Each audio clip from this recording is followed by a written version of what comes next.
Hello friends. इसके आगे वाले लेक्चर में हमने देखा था कि कॉम्प्लेक्स नंबर किसको कहते हैं एंड आई एक सिंबल है, उसको हम आयोटा कहते हैं and I is equal to square root of -1 होता है। उसके बाद हमने देखा था कि कोई भी complex number a plus I B है तो उसमें जो a है उसको हम रियल पार्ट कहते हैं एंड जो b है उसको हम इमेजिनरी पार्ट कहते हैं, क्योंकि b वो i का कोफिशिएंट है, इसलिए हम b को इमेजिनरी पार्ट कहते हैं एंड a को रियल पार्ट कहते हैं। यहाँ पर याद वो रखना है कि दोनों है तो रियल नंबर ही, लेकिन a को real part of complex number z कहते हैं एंड b को imaginary part of complex number z कहते हैं। उसके बाद हमने देखा था कि दो नंबर इक्वल यानी दो complex number z1 and z2 है, वो दोनों को आपको इक्वल बताना है।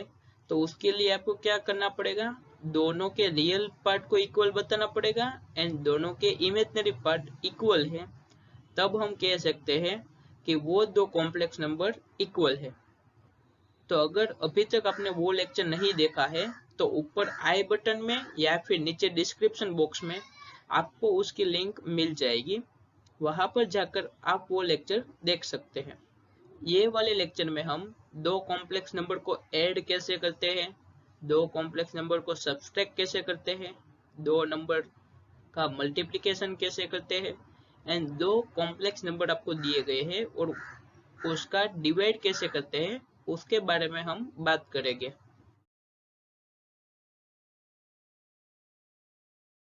तो सबसे पहले देखते हैं addition of two complex number.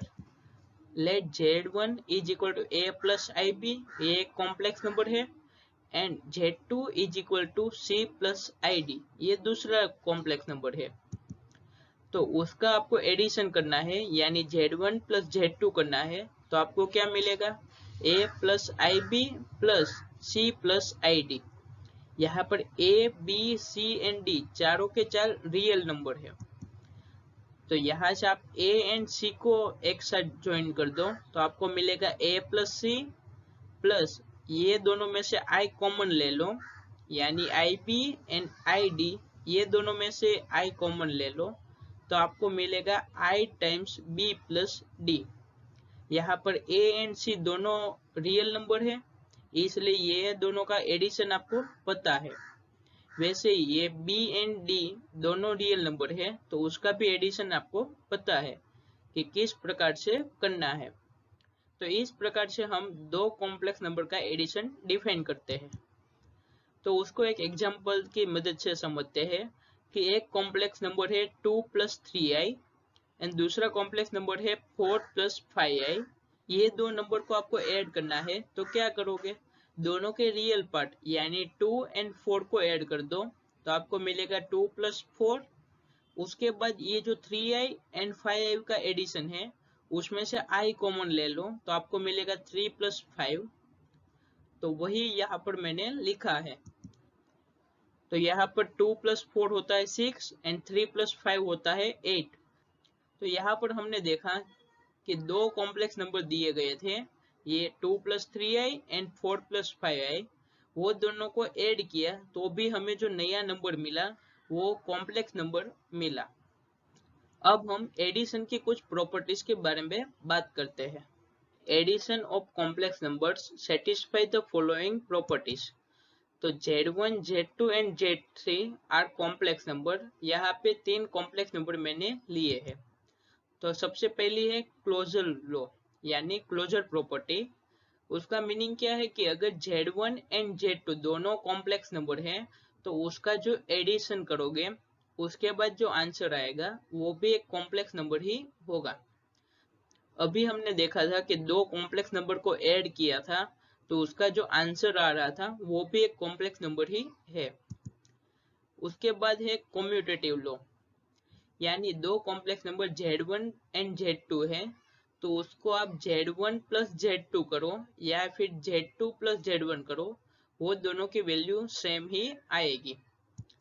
उसके बाद है एसोसिएटिव लॉ यानी z1 प्लस z2 करो पहले एंड उसका जो आंसर आता है उसको आप Z3 के साथ एडिशन करो, या फिर पहले Z2 प्लस Z3 करो एंड उसका जो आंसर आता है उसको आप Z1 के साथ ऐड करो, तो भी उसका आंसर सेम ही मिलेगा। ये सारी प्रॉपर्टी आप आसानी से वेरीफाई करके देख सकते हो। उसके बाद है एग्जिस्टेंस ऑफ एडिटिव आइडेंटिटी। यहाँ पर जो जीरो है उसको एडिटिव आइडेंटिटी कहते हैं। एडिटिव आइडेंटिटी का मीनिंग क्या है? कोई भी कॉम्प्लेक्स नंबर Z लो, उसमें आप एडिटिव आइडेंटिटी ऐड करो, तो उसका जो आंसर आएगा वो भी Z ही मिलना चाहिए।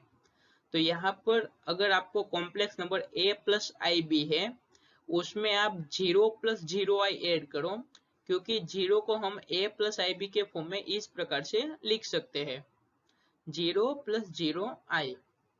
तो कोई भी कॉम्प्लेक्स नंबर Z है उसमें आप 0 प्लस 0i ऐड करो, तो जो आंसर मिलेगा वो Z ही मिलेगा। इसलिए 0 को हम एडिटिव आइडेंटिटी कहते हैं।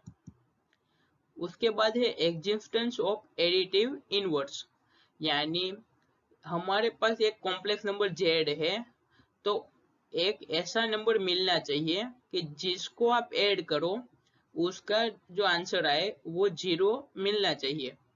यानी रियल नंबर की बात करें तो हमारे पास रियल नंबर 2 है, तो उसका एडिटिव इनवर्स क्या होगा? -2, क्योंकि 2 प्लस -2 करते हैं तो उसका आंसर कितना आता है? 0 के जितना ही। तो यहाँ पर अगर हमारा complex number A plus I B है, उसके एडिटिव इनवर्स को हम -Z कहे तो उसकी वैल्यू होगी -A plus I minus B। यहाँ पर A हमारा रियल नंबर है, तो A का एडिटिव इनवर्स क्या होगा? -A। वैसे B का एडिटिव इनवर्स होगा -B। तो ये पूरा कॉम्प्लेक्स नंबर Z है, उसका एडिटिव इनवर्स होगा -Z एंड उसकी वैल्यू होगी -A plus I times -B। तो हम Z प्लस -Z करें, उसकी वैल्यू आएगी 0। अब हम देखते हैं कि difference of two complex numbers. तो मान लो कि Z1 एंड Z2 दो कॉम्प्लेक्स नंबर है, तो Z1 माइनस Z2 उसको आप कैसे लिख सकते हो? Z1 plus minus Z2। यहाँ पर Z1 एंड Z2 दोनों कॉम्प्लेक्स नंबर है, तो उसको हम एग्जाम्पल की मदद से समझते हैं। 6 प्लस 3i एक हमारा कॉम्प्लेक्स नंबर है एंड दूसरा कॉम्प्लेक्स नंबर है 2 माइनस आई। वो दोनों को आपको सब्सट्रैक्ट करना है। तो 6 प्लस 3i ऐसे ही लिखा एंड ये जो माइनस है उसको आप अंदर की साइड ले जाओ, तो आपको मिलेगा -2 प्लस आई। अब ये भी एक कॉम्प्लेक्स नंबर है, ये भी एक कॉम्प्लेक्स नंबर है, क्योंकि ये दोनों A प्लस आई बी के फॉर्म में है एंड ये दोनों का एडिशन कैसे करना है वो तो आपको पता है। तो हमें मिलेगा 4 प्लस 4i। यहाँ पर हमने 6 प्लस 3i माइनस 2 माइनस आई किया।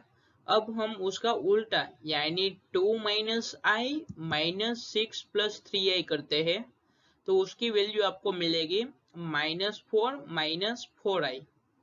यानी सब्सट्रैक्शन में कम्यूटेटिविटी सेटिस्फाई नहीं होती है, क्योंकि Z1 माइनस Z2 करो एंड Z2 माइनस Z1 करो तो वो दोनों का आंसर सेम आता नहीं है। वो आप यहाँ पर आसानी से देख सकते हो। अब हम बात करते हैं multiplication of two complex numbers. तो Z1 is equal to A plus I B है एंड दूसरा complex number Z2 is equal to C plus I d है। Then product of two complex number, आपको क्या करना है? Z1 into Z2। तो Z1 की वैल्यू क्या है? A plus I B and Z2 की वैल्यू है C प्लस आई डी। ये दोनों का आपको मल्टीप्लीकेशन करना है। दोनों A plus I B and C plus I D दोनों कॉम्प्लेक्स नंबर है, लेकिन इसको हम real part and imaginary part के फॉर्म में लिख सकते हैं। तो हम यहाँ से ये वाले ब्रैकेट को ब्रेक करेंगे, तो ये A का पूरे ब्रैकेट के साथ मल्टीप्लाई प्लस आई बी का ये पूरा ब्रैकेट के साथ मल्टीप्लाई, तो हमें मिलेगा AC plus I times AD plus I times B C plus I square times B D. ये आसानी से आप लिख सकते हो। यहाँ पर आई स्क्वायर की वैल्यू कितनी होती है, -1, वो हमने देखा था। तो क्या आया, a c plus I times a d plus I times B C plus -1 times B d. यहाँ पर आप इसको ध्यान से देखो तो यहाँ पर ये टर्म में आई है ही नहीं, वैसे यहाँ पर भी आई नहीं है, तो ये दोनों उसके रियल पार्ट्स बनेंगे।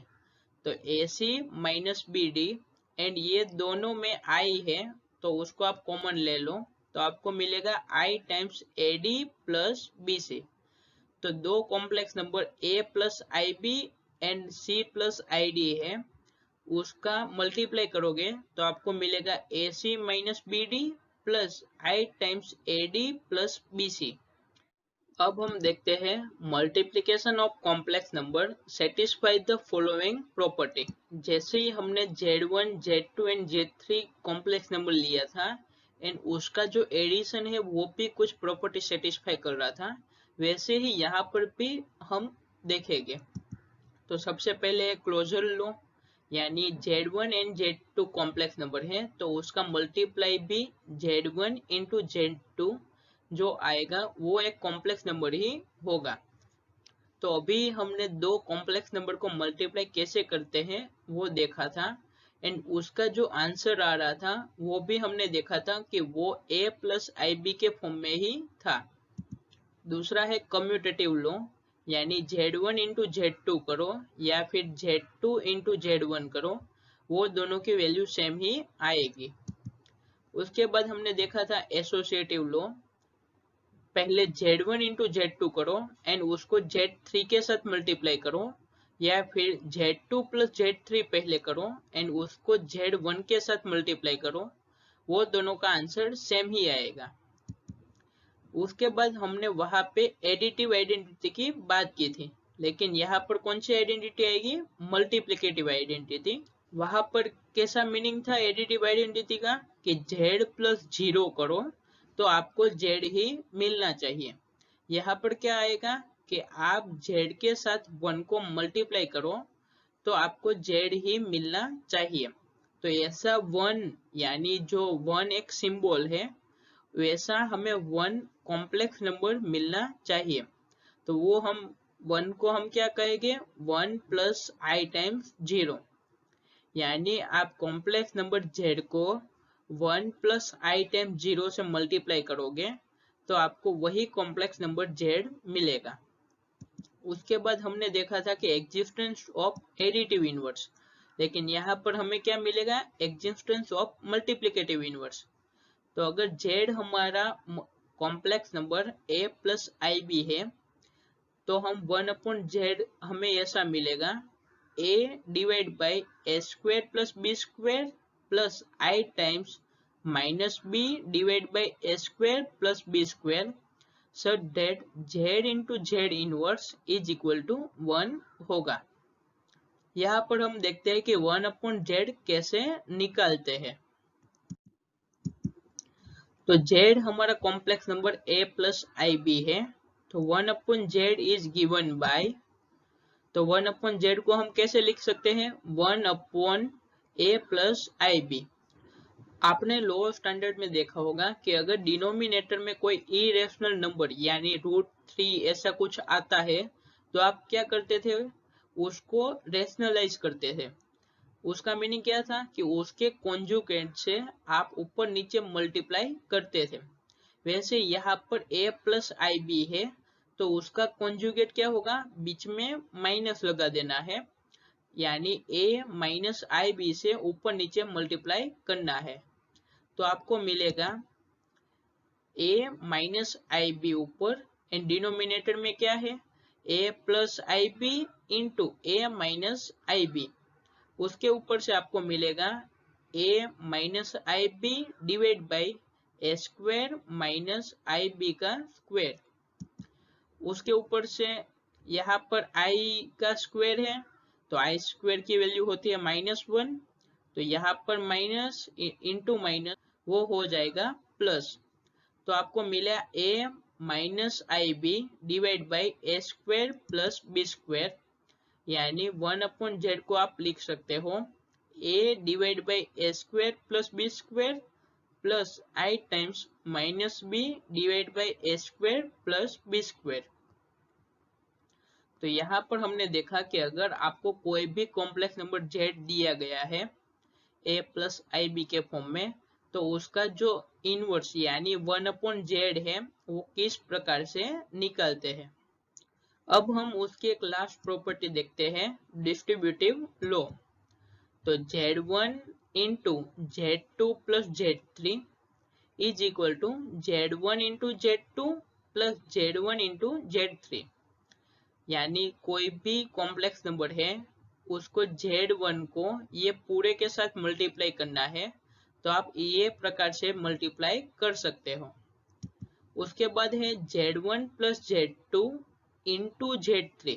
यहाँ पर सबसे पहले क्या करना है, दो कॉम्प्लेक्स नंबर का एडिशन z1 प्लस z2 करना है एंड उसको z3 के साथ मल्टीप्लाई करना है, तो उसकी वैल्यू सेम होगी z1 into z3 plus z2 into z3 की जितनी ही। अब हम देखते हैं कि दो कॉम्प्लेक्स नंबर का डिवीजन कैसे करना है। तो कोई भी दो complex number z1 and z2 है, यहाँ पर ध्यान रखना है कि z2 की वैल्यू नॉन जीरो होनी चाहिए। तो quotient z1 divide by z2 उसको आप ऐसे लिख सकते हो z1 इंटू 1/z2। तो यहाँ पे 1/z2 क्या है, z2 का मल्टीप्लिकेटिव इनवर्स। तो हमने बात की थी कि अगर आपको कॉम्प्लेक्स नंबर z दिया गया है एंड उसका इनवर्स किस प्रकार से निकालना है। उसके बाद क्या करना है कि z1 इंटू ये जो पूरा नंबर आपको जो मिलेगा ये वाला, उसके साथ आपको मल्टीप्लाई करना है। तो अब हम एक एग्जांपल की मदद से समझते हैं। अगर आपको z1 is equal to 6 plus 3i है एंड z2 की वैल्यू 2 माइनस आई है, तो वो दोनों का डिवाइड कैसे करना है।